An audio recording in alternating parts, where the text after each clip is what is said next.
Now we change and move our attention to the horizontal asymptotes, and here, rather than looking at the denominator, we're going to be looking at the degree of the numerator and the denominator. The degree of the numerator is 0 and the degree of the denominator is 2.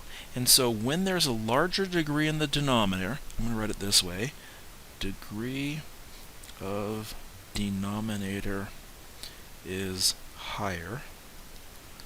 Basically, that tells you x equals 0, also known as,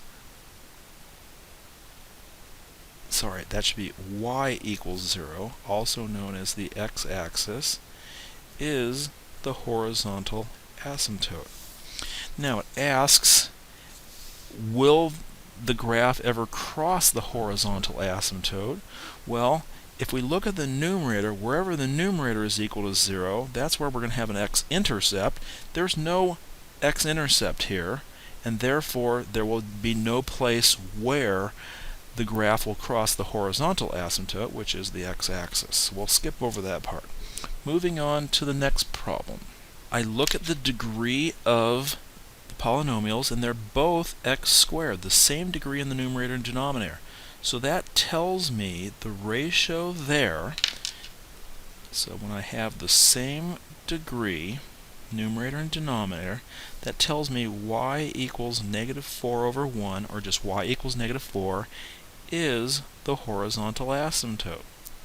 Now the question is, when will the graph cross that horizontal asymptote? In other words, when will the y value equal -4?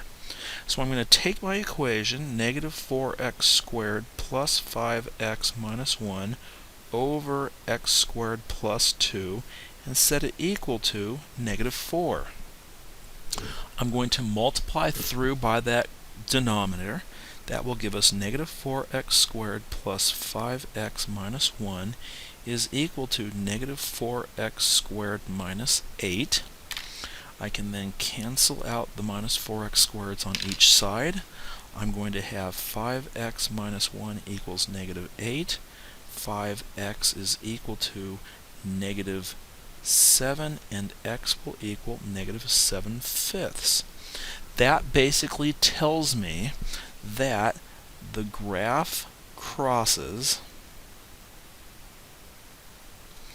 the horizontal asymptote at the point -7/5, comma, -4, which was the y value of the function at that place.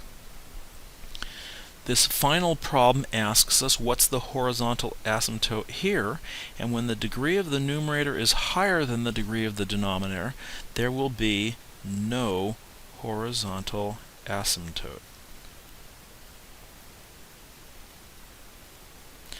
There will be a slant asymptote, or in this case a parabolic asymptote. Parabolic because the degree of the numerator is 2 higher than the degree of the denominator. But we'll get into that later.